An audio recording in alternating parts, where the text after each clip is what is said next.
Ամերիկայի այս 3 նահանգները գոյություն չէին ունենա այն տեսքով, ինչպիսին որ այսօր են, եթե չլիներ ինժեներական այս հանճարեղ կառույցը։ Սա լավագույն ապացույցն է այն բանի, որ մարդկային միտքը երբևէ եղել է ավելի անսահման ու անծայրածիր, քան մեզ թվում է արհեստական բանականությունը։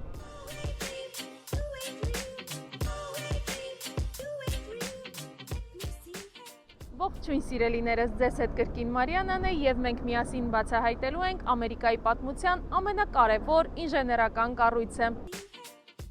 Պատկերացրեք, որ աշխարհում կա մի վայր, որը բառացիորեն կանգնեցրել է մինչև ավելի քան 40 մետր խորությամբ Կոլորադո գետի հոսքը։ Այդ վայրի կառուցման ժամանակ չի եղել արհեստական բանականություն և մարդկային միտքը դրսևորել է բացառիկ հանճարեղություն նախագծելով մի կառույց, որը եթե ստեղծված լիներ հին աշխարհում, անկասկած կհամարվեր աշխարհի 8-րդ հրաշալիքը։ Այդ կառույցը Լաս Վեգասի շրջակայքի ամենահայտնի տեսարժան վայրերից մեկն է Հուվերի ամբարտակը, նույն ինքը Հուվերդամը։ Ամերիկայի ամենայուրահատուկ ինժեներական շինությունը Հուվերդամը կառուցվել է 1936 թվականին, դառնալով ոչ միայն ԱՄՆ, այլև ամբողջ աշխարհի ճարտարապետական գլուխգործոցներից մեկը։ 221 մետր բարձրությամբ բետոնային կամարագրավիտացիոն այս ամբարտակը և ջրաէլեկտրակայանը կառուցվել են Կոլորադո գետի ներքին հոսանքում։ Հուվերդամը գտնվում է Սև կիրճում, Նևադա և Արիզոնա նահանգների սահմանին։ Այն Լաս Վեգասից հեռու է մոտ 50 կիլոմետր։ Ամբարտակի վերին մասը զարդարված է ջրաթողման աշտարակներով, որոնց վրա տեղաբաշխված են ժամացույցներ։ Նրանցից մեկը ցույց է տալիս Արիզոնայի լեռնային ժամանակը, իսկ մյուսը Նևադայի հյուսիսամերիկյան խաղաղօվկիանոսյան ժամանակը։ Այսինքն կարելի է ասել, որ Հուվերդամի տարածքում մի քանի քայլի տարբերությամբ կարող ես հայտնվել տարբեր ժամանակներում։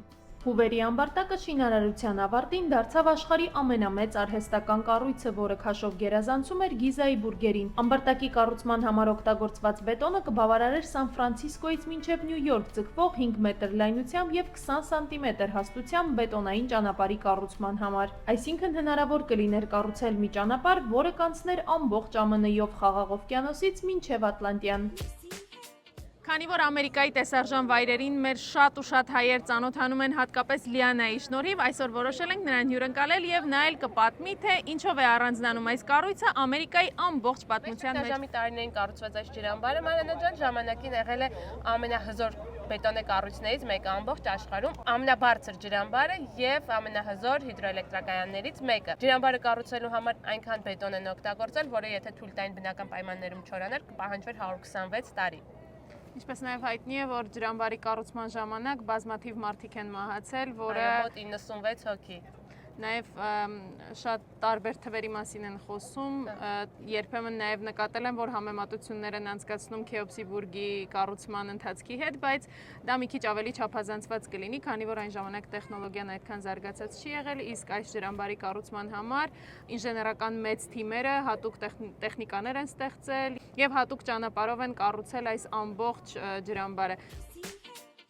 Մինչ Հուվերդամի կառուցումը Կոլորադոն հաճախ հատկապես ձնհալքերի ժամանակ ողողում էր գյուղատնտեսական հողերը, որոնք տեղաբաշխված էին հոսանքն ի վար։ Ամբարտակի նախագծողները նախատեսում էին, որ այս կառույցի ստեղծման արդյունքում կկարգավորվի Կոլորադո գետի մակարդակը։ Բացի դրանից, սպասվում էր, որ ջրամբարը զարկ կտար ոռոգվող հողագործության զարգացմանը, ինչպես նաև կդառնար Լոս Անջելեսի և հարավային Կալիֆոռնիայի մնացած շրջանների ջրամատակարարման աղբյուր։ Այսօր Հուվերդամը կարող է վերահսկել Կոլորադո գետի հոսքը մինչև 4000 մետր խորանարդ վայրկյան։ Դա օգնում է կանխել հնարավոր ջրհեղեղները Նևադայում, Արիզոնայում և Կալիֆոռնիայում։ Այսպիսի մեծամասշտաբ ջրատեխնիկական կառույցը պահանջում էր խոշոր միջոցներ պետական բյուջեից, ուստի ֆինանսավորման հատկացման օրինագիծը միանգամից չստացավ ԱՄՆ Սենատի և Սպիտակ տան հավանությունը։ Նախնական ֆինանսավորումը հատկացվեց միայն 1930 թվականին ԱՄՆ 31-րդ նախագահ Հերբերտ Հուվերի որոշմամբ, ում պատվին էլ ամբարտակն ստացավ իր անվանումը։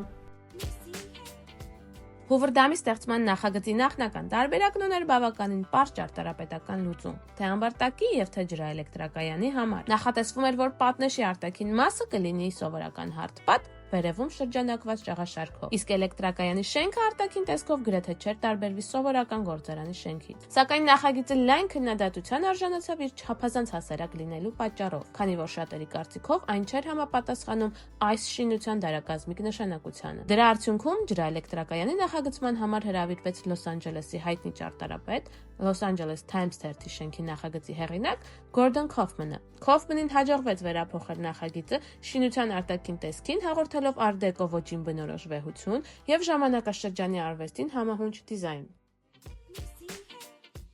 Լաս Վեգասի կողքին կա մի քաղաք, որտեղ արգելված են խաղային ապարատները։ Այդ քաղաքը Boulder City-ն է, որը կառուցվել է հատուկ Հուվերդամի շինարարների համար։ Հուվերդամի շինարարական աշխատանքներին մասնակցել են հազարավոր մարդիկ, որոնց համար պետք է ապահովվեին աշխատանքային հատուկ պայմաններ։ Սակայն առաջին աշխատողների գալու ժամանակ Boulder City-ն դեռևս պատրաստ չէր, եւ առաջին ամառը աշխատողներն անցկացրին ժամանակավոր ճամբարում։ Քանի որ բնակավայրերի հանձնումը ուշացավ, իսկ Հուվերդամի շուրջ կատարվող աշխատանքները ծայրաստիճան վտանգավոր էին, այդ ամենը հանգեցրեց գործադուլի, որը տեղի ունեցավ 1931 թվականի օգոստոսի 8-ին։ Աշխատողների ցույցը ցրվեց զենքի ու մահակների օգնությամբ, սակայն Boulder City-ում աշխատանքների տեմպը արագացվեց եւ 1932 թվականի գարնանը աշխատողները տեղափոխվեցին մշտական տներ։ Boulder City-ում շինարարության ժամանակ արգելված էին մարմնավաճառությունը, ազարտային խաղերը եւ ալկոհոլային խմիչքների վաճառքը։ Ալկոհոլի վաճառքի արգելքը պահպանվեց մինչև 1969 թվականը, իսկ խաղային բիզնեսի արգելքը պահպանվում է մինչև այսօր։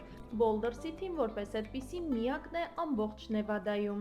Հուվերի ամբարտակ այցելելիս մենք հայտնվում ենք երկու նահանգների ուղիղ կենտրոնում։ Հուվերի ամբարտակն այն վայրն է, որտեղ մի քանի քայլի տարբերությամբ ժամացույցը ցույց է տալիս բոլորովին տարբեր սլաքներ։ Իսկ այս կամրջից մարդիկ գալիս են վայելելու այն հրաշք տեսարանը, որը բացվում է դեպի Հուվերդամ։ Հուվերդամի հետևում է գտնվում Lake մի տարեստական ռեզերվուարը, որը ԱՄՆ-ի ամենամեծերից մեկն է, եթե ոչ հենց ամենամեծը։ Սա այն ճամփաբաժանն է, որը սահմանագծում է Ամերիկայի երկու նահանգները՝ Արիզոնան եւ Նևադան։ Դե ինչ սիրելիներս, կարծում եմ միասին կարողացանք ամբողջովին բացահայտել Հուվերդամի պատմական նշանակությունը։ Եթե տեսանյութը ձեզ հետաքրքրեց, ապա անպայման գրեք մեկնաբանություններում, ինչպես նաև չմոռանաք հետևել իմ YouTube-յան ալիքին, որպեսզի միասին շարունակենք կատարել նոր բացահայտումներ։ Ձեզ հետ Մարիանան էր, մնացեք բարյավ, ցտեսություն։